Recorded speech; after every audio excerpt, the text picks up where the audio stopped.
Good afternoon, dear friends. Welcome to Ukraine Media Center. I'm Olga Atamanova. We are supported by the Ministry of Defense of Ukraine and the Ministry of Internal Affairs of Ukraine. And right now in our studio we have Yurii Shchyhol, head of the State Service for Special Telecommunications and Information Security in Ukraine. Welcome, Yurii. Glory to Ukraine, glory to heroes. Please tell us about cyber fighting in Ukraine for these almost 2 months since the beginning of invasion. Good afternoon, dear friends.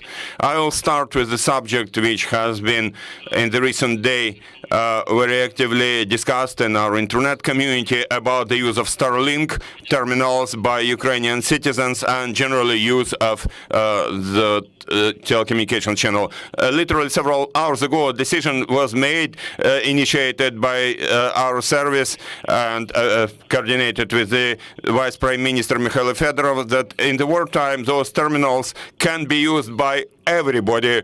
All citizens of Ukraine can use them, and all organizations and companies, be it state-owned or non-state-owned, can use it. Even before that decision, there was no prohibition, as somebody allegedly said, trying to discredit the whole idea, but there were some regulations, some restrictions on the use of those terminals, and we have removed them due to the work of our whole team.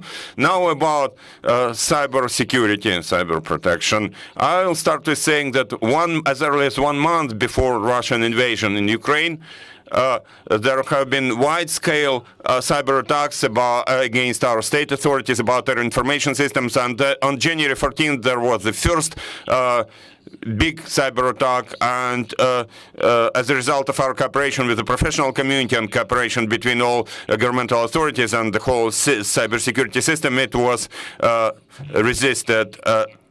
It was repelled. Now we have statistics whereby cyber attacks have increased by a factor of 3 compared with last year. That's about the number. Their quality decreased recently because the enemy cannot prepare as much as they were able to prepare before that. The enemy cannot spend time on preparations now because the enemy now mostly spends time on protecting themselves, because it turned out that their systems are also vulnerable. Ukraine behaved in quite patient way in cybersecurity, just protecting its own interests. But now, due to global cyber community, we have seen that Russia has not been very advanced, as advanced as many countries in cybersecurity aspect. And now mostly attacks are about against governmental authorities, media resources. We saw several attempts to attack the energy sector and logistics. And in cyberspace, they pursue the same goals like marauders. They want to make as much damage as possible to our state, to our infrastructure, and not only military infrastructure, but it's mostly about civilian infrastructure. They don't care about damaging just military infrastructure. They also damage usual citizens, even though they say they only damage military sites. Their next task is destabilizing situation in our country. That's their goal. They dream of seeing Ukraine as part of their country, their state, but that will never happen because Ukrainian state has its own history, its own way of development. And we have to mention that cyber attacks are not only about governmental authorities and infrastructure, it's about each and every citizen. Now we are seeing that there are more spam mails, and they try to gather information about citizens to get some entry points to various systems in our state. So now we emphasize some simple cyber hygiene rules even more.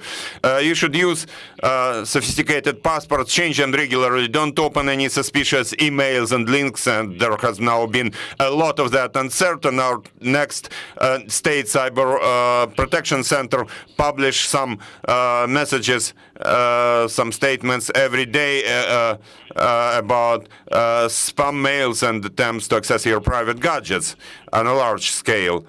We can say that currently Ukraine has been successfully resisting cyber attacks carried out against it by Russian Federation and by those groups related to the military and law enforcement agencies of the Russian Federation. This is a result of our regulatory changes, which were made based on the results of following that cyber attack on the 14th of January, and consolidation of efforts of various agencies. I say that since 2014 there has never been such consolidation between National Coordination Center, Ministry for Digital Transformation, Cyber Police, Intelligence Community, all those agencies, and most importantly, we see a real private-public partnership when professionals from the market, experts from this market, cooperate with the government without getting any money from that, without getting any profit, but they have been working on improving cybersecurity of our state. We have already made changes to our criminal code of Ukraine about legalizing bug bounty activities and research on cybersecurity of state information resources and state registers. We have been working on changes to our cyber legislation, and I think that very soon those will also be approved, because everybody has been working in an intensified way. We have somehow managed to streamline bureaucratic procedures and streamline the approval procedure of various laws and regulations. The next subject for our services jointly with telecom operators and mobile operators is ensuring telecommunications for Ukrainian citizens. This is probably our main priority, because in any and every village, in most remote one, in temporarily occupied territories, we need telecommunications for people to understand, citizens to understand what's going on in the country, that somebody cares about that somebody remembers them. That's our main task. And again, based on the cooperation between all stakeholders, we managed to ensure telecommunications even in those territories, unfortunately, temporarily occupied by our enemies. We have internet access in Ukraine, be it landlines or mobile access. The enemy does not even understand how to destroy our communications. They know how internet connection, internet access is structured there in Russia, and they try to physically destroy certain access, certain points, certain towers. But here in Ukraine, the communications are structured in a completely different way.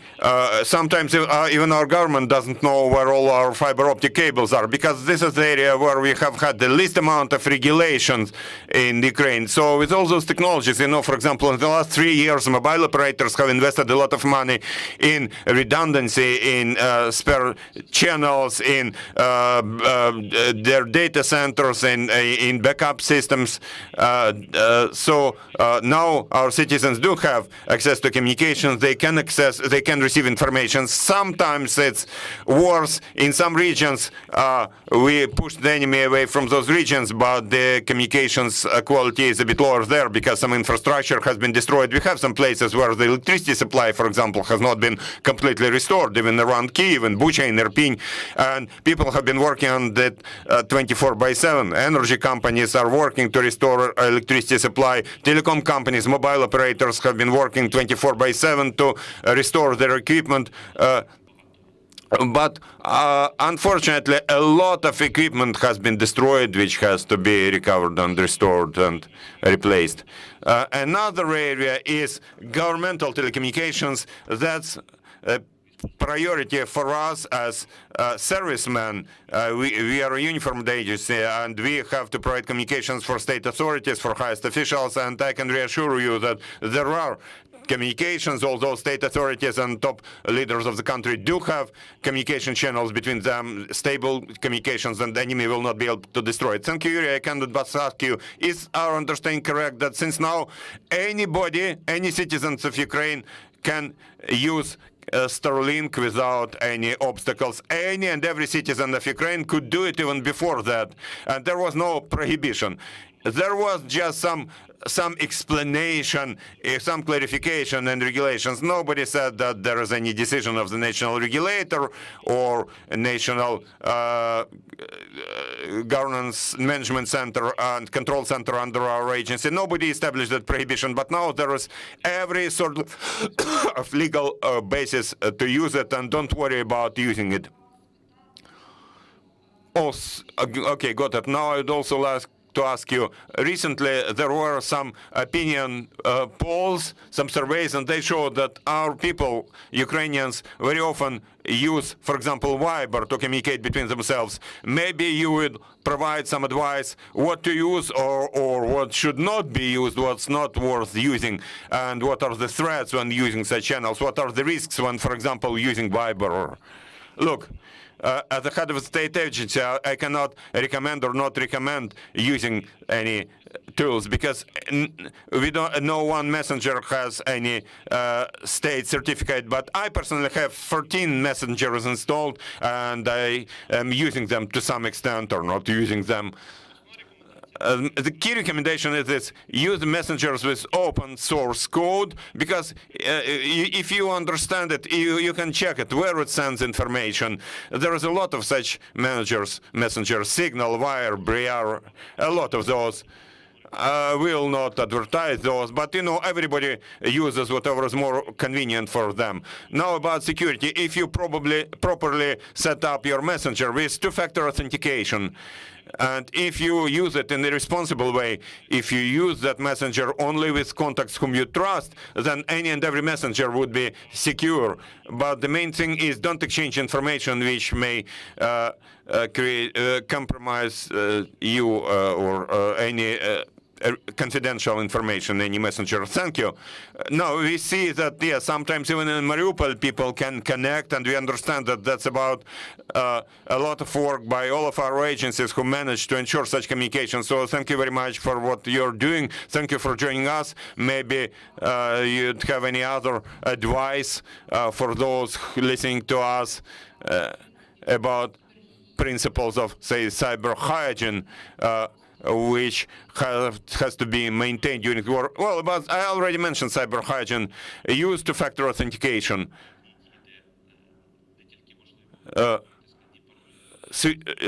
Use it wherever possible. Use complicated passwords, change them regularly. And about wishes, trust Ukrainian armed forces. We'll definitely win. Glory to Ukraine, glory to hero. Thank you, dear friends. You're welcome to monitor our announcements. And I'd like to remind you that at 2 p.m. we'll have the spokesman of the State Border Service of Ukraine, and we'll discuss with him situation on the Ukrainian border. Thank you. Stay with us.